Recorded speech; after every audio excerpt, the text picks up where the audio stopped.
Next tonight, it's the new machine which can prevent a rare but serious complication in newborn babies. It can spot in minutes whether a child is at risk of losing their hearing if they need to be given a life-saving antibiotic. It affects around 200 babies a year and is now being rolled out on wards across Greater Manchester. Here's our health editor, Emily Morgan, on the world first.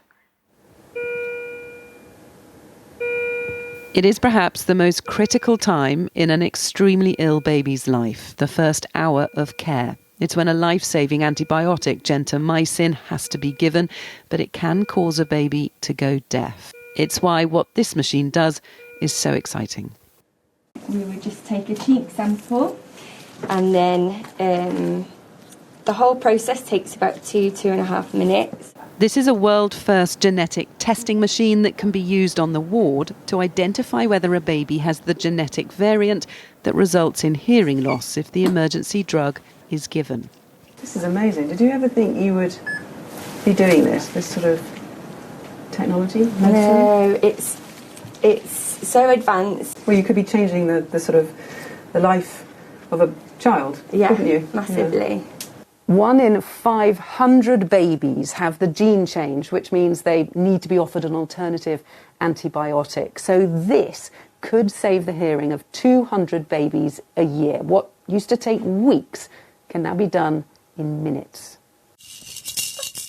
Kobe loves music, but things could have been very different. She was born with her bowels on the outside and needed critical care. She was also one of 750 babies tested for the gene change in a trial in Manchester.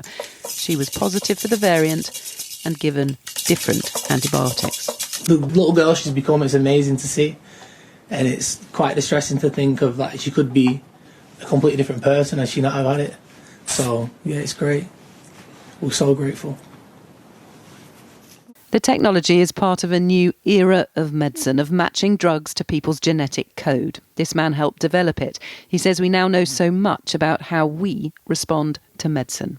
The question is, how do we apply that in practice? And that's something that I think the next 5-10 years will see us doing, actually taking knowledge of that genetic variation and putting it into the hands of clinicians to improve patient outcomes. That's personalised care, isn't it? It is. That's exactly what it is. It's this personalised care that saved the hearing of Kobe. Perhaps when she is an adult, it will be a routine part of the health service.